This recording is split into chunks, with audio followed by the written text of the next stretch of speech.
राम राम बहन भाइयों माताओं, ज्ञान का 99 में आप सबका स्वागत है। आज हम श्रीमद् भागवत महापुराण 9वें स्कंद का दूसरा दिन हम सब मिलकर सुनते हैं। श्री कृष्ण भगवान ने की जय। पहले दिन हमने रामचंद्र जी की सरलता की अंतिम कथा और आज तक कोई नहीं हुआ ऐसी कथा सुनी थी। रामचंद्र जी जैसा सरल कोई नहीं है तो श्री कृष्ण जैसा कोई टेढ़ा नहीं है। उनके नाम में ही अंतर है, राम और कृष्ण। और आगे हम गुरु की बात करते हैं कि गुरु का पूजन पहले होना चाहिए। जिसमें गुरु ना हो वह पूजन नहीं माना जाता। बृहस्पति जी नहीं आए, इनकार कर दिया तो कुल गुरु का पूजन नहीं हुआ, तो पूजन सिद्ध नहीं हुआ। एक बार मरुत के मार्ग में नारद जी मिल गए। उन्होंने नारद जी से अपनी कठिनाई सुनाई तो नारद जी ने कहा, बृहस्पति के छोटे भाई सवत को बुला लीजिए, वे भी गुरु समान हैं, ये तो करना ही चाहिए। राजा सर्वत तो योगी है, उनका कोई पता ही नहीं है। नारद जी, उनका पता मैं बताऊंगा, किंतु मेरा नाम मत लेना।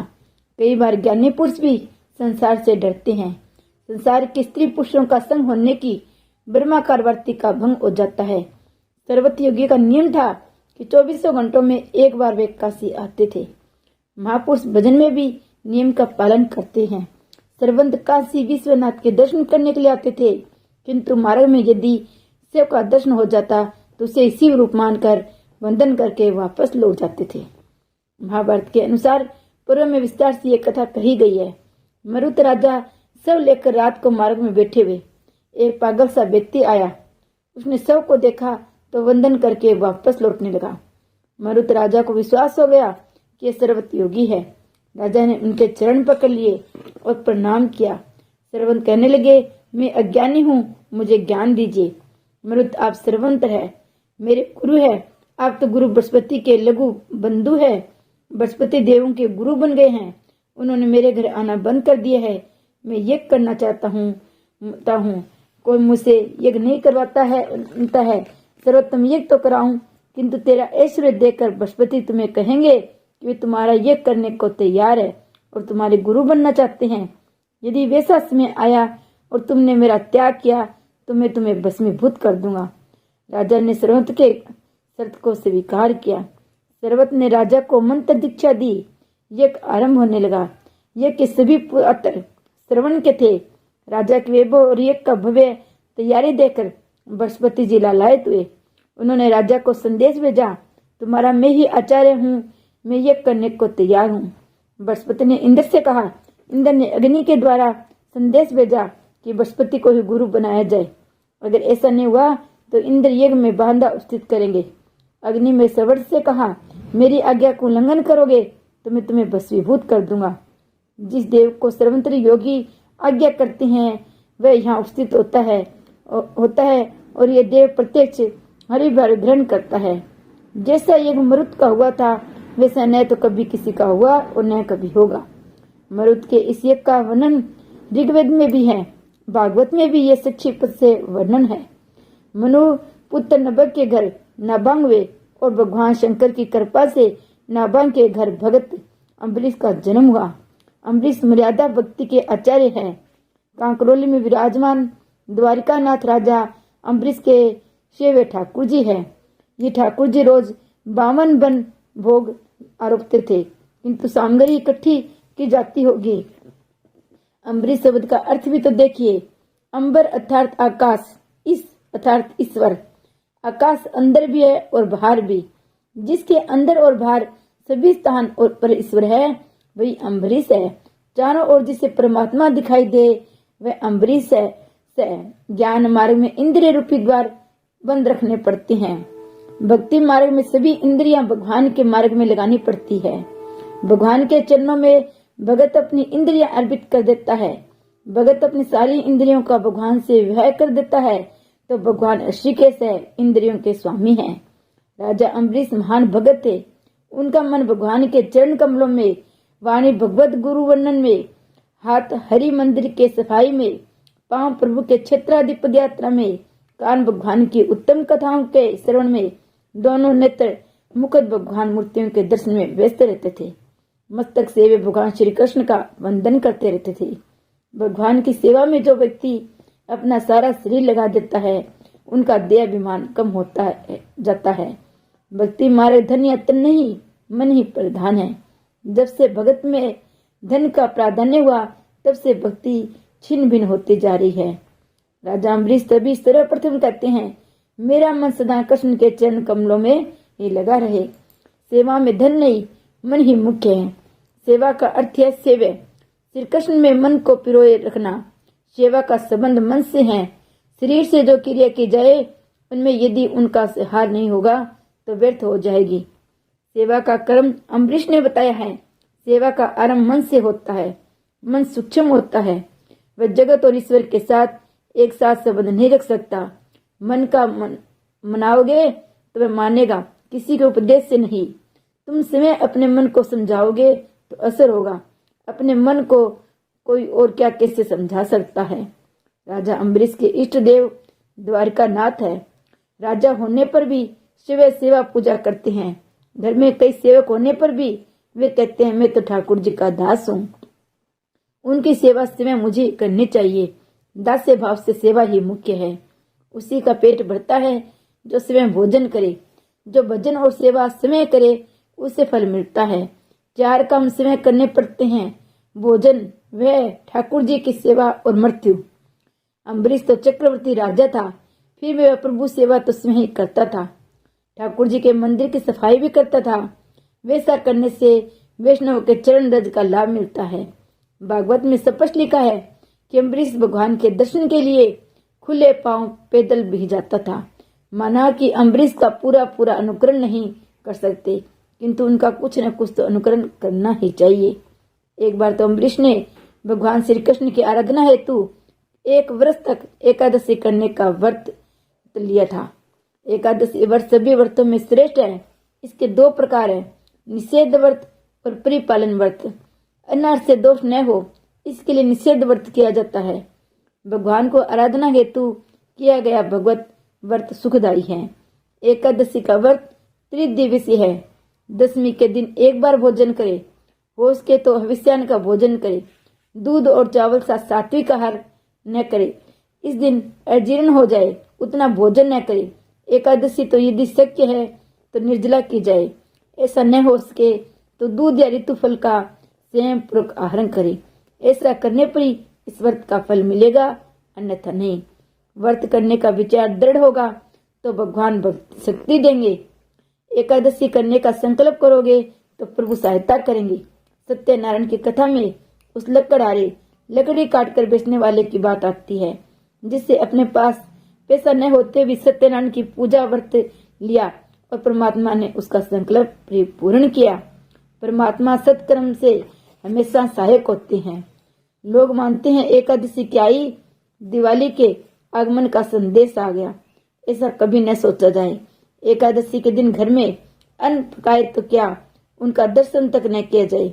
इस दिन अन्न भी सभी पापों का वास होता है। वे सब उस अन्न खाने वाले के सिर पर जा पूछते हैं।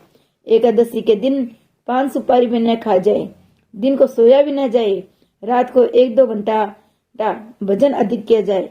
इस दिन पड्डूपुर और बिठरनाथ जी भी नहीं सोते। 5 कर्मेंद्रियां, 5 ज्ञानेंद्रियां, 1 मन, इन सभी को प्रभु में लगाए रखना ही एकादशी है। यद्यपि आज लोग एकादशी में 11 रसों को भोगते हैं, उसे दिवाली का लघु रूप ही बना लेते हैं। ऐसा नहीं करना चाहिए। ऐसी एकादशी से कोई फल नहीं मिल पाता। उपसमीप और वास रहना उपवास का अर्थ है। प्रभु के समीप रहना, और वही सच्ची एकादशी है। द्वादशी के दिन एक बार ही भोजन करे। सुपात्र ब्राह्मण की सेवा के बाद प्रसाद ग्रहण करे। द्वादशी के दिन 2 बार भोजन करने से एकादशी का व्रत भंग हो जाता है।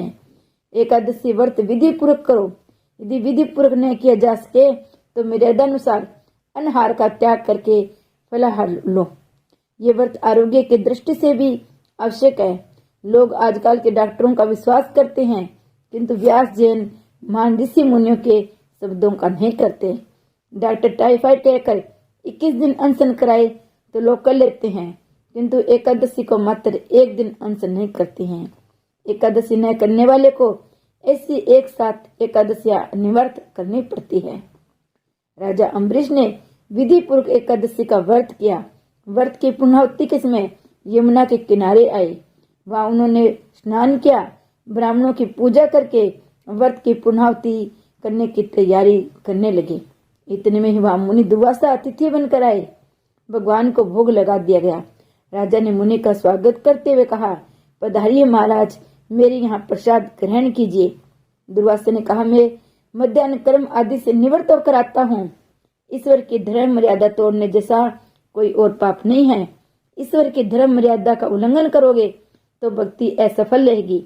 ईश्वर के साथ तन्मयता होने के बाद, देहभान विस्मृत होने के बाद यदि धर्म छूट जाए तो कोई आपत्ति नहीं है, किंतु जानबूझकर कभी धर्म की मर्यादा का उल्लंघन होना चाहिए। इधर राजा की त्रयोदशी के पहले व्रत छोड़ना न कर प्रसाद लेना है। उधर दुर्वासा संध्या पूजा में ऐसे लीन हो गए कि उन्हें समय का भान ही न रहा। राजा को चिंता हो रही है। ब्राह्मणों को भोजन के लिए आमंत्रण दिया गया है। उन्हें भोजन कराने के पहले तो भोजन किया नहीं जा सकता। यदि मैं प्रसाद ग्रहण कर लूं तो ब्राह्मण की मर्यादा भंग होती है। ग्रहण न करूं तो त्रयोदशी का आरंभ हो जाने पर व्रत भंग होने जा रहा है। द्वादशी की समाप्ति में कुछ ही पल शेष है। ब्राह्मणों की आज्ञा पाकर राजा ने प्रसाद ले लिया। राजा ने दुर्वासा का स्वागत किया। दुर्वासा ने अनुमान करके मान लिया कि राजा ने प्रसाद ले लिया है। उन्होंने राजा से कहा, राजन, तूने मुझे आमंत्रण तो दिया किंतु भोजन करके अच्छा नहीं किया। मैं अतिथि और मुझे भूखा रखकर तूने भोजन कर लिया। ये कैसी है तेरी विष्णु भक्ति। राजा, मैंने तो मात्र जल पानी किया है महाराज। किंतु दुर्वासा कब सुनने वाले थे। उन्होंने क्रोधवश राजा की एक भी न सुनी। जब तक दुर्वासना तब तक क्रोध ही शेष है। दुर्वासा ने अपने सिर केस में से कर्त्या उत्पन्न की, उसे राजा को मारने की आज्ञा दी। कर्त्या अम्बरीश को मारने चली तो अम्बरीश की प्रार्थना से भगवान के सुदर्शन चक्र छोड़ा और कर्त्या की हत्या की। अब सुदर्शन चक्र दुर्वासा के पीछे दौड़ चला। मुनि एक लोक से दूसरे लोक भागने लगे, किंतु चक्र ने पीछा नहीं छोड़ा। दुर्वासा की रक्षा कोई न कर सका। अंत में वे वैकुंठ में आकर नारायण से प्रार्थना करने लगे, भगवान मेरी रक्षा कीजिए। नारायण ने स्वागत किया तो मुनि ने कहा, मेरे पीछे आपका चक्कर दौड़ रहा है, आप मेरी रक्षा कीजिए। भगवान ने मुनि से कहने लगे, जो वैष्णव अन्य भाव से मेरी सेवा करके मुझे अपना सर्वस्व अर्पण करता है, उसे भी मैं अपने सर्वस्व का दान करता हूँ। मैं भक्ताधीन हूँ। मेरा चक्र इसमें राजा अम्बरीश की आज्ञा के अधीन है। दुर्वासा जी, मैं तो पूर्ण भक्ताधीन हूँ। मैं लेस मात्र भी स्वतंत्र नहीं हूँ। मेरे भोले भाले सरल भक्तों ने मेरे हृदय को अपने बस में कर रखा है। भगतजन मुझसे प्रेम करते हैं, मैं भगतजनों से प्रेम करता हूँ। भगत के आगे न तो मैं अपनी परवाह करता हूँ न लक्ष्मी जी। भगत मेरे लिए सब कुछ है। छोड़कर मेरी शरण में आते हैं, वे मेरे लिए अपने सर्वस्व का त्याग करते हैं। मुझे छोड़कर उनका अन्य कोई आश्रय है नहीं। ऐसे भक्तों को त्यागने का विचार मात्र भी मैं कैसे कर सकता हूँ। भक्तों ने मेरे हृदय को वश में कर लिया है। वे मुझे अत्यंत प्रिय हैं। मेरे सिवाय अन्य किसी भी प्रकार की मुक्ति की वे इच्छा तक नहीं करते हैं। मैं भक्तों का हृदय हूँ। भगतजन मेरा हृदय है। भगवान कहते हैं, अपनी पत्नी, पुत्र, घर, स्वजन, धन, यह लोक प्रलोक, प्राण आदि सब कुछ का त्याग करके जो मेरी शरण में आए हैं, उनका त्याग मैं कैसे करूं। भगत मुझे भक्ति से वश में कर लेते हैं। मेरे भगतजन मेरा हृदय है और मैं उनका हृदय हूँ। भगत के बस भगवान है। भगवान कहते हैं, तप और विद्या अति उत्तम है, फिर भी उसे यदि विनय विवेक का सहारा न हो तो व्यर्थ है। आप तपस्वी है, आपके पास प्रबल शक्ति भी है, किंतु आपने उसका दुरुपयोग किया। आप तो जरा सोचो, क्या अम्बरीश ने कोई अपराध किया है? उसकी कोई भूल थी? उसने व्रत के पालन हेतु ही मात्र जल पान किया था, फिर भी आप क्रोधित हो गए। आप उसी के पास जाइए, उससे प्रार्थना करके क्षमा मांगिए। यदि भगत राज अम्बरीश क्षमा करेंगे तभी इस सुदर्शन चक्र की गति रुकेगी। दुर्वासा अम्बरीश के पास आए, क्षमा याचना के लिए उन्हें प्रणाम करने जा रहे थे। राजा ने कहा, नहीं नहीं महाराज, आप वंदन करें, ये सौभाग्यास्पद नहीं है। प्रणाम तो मुझे आपको करना चाहिए। राजा ने सुदर्शन चक्र से प्रार्थना की, शांत हो जाओ। यदि आज दिन तक मैंने कभी कोई दान पुण्य यज्ञ सेवा की है तो उन सब के पुण्य से तुम्हारा वेग शांत हो जाए और सुदर्शन चक्र शांत होकर वापस भगवान के वापस लौट गया। श्री कृष्ण भगवान की जय।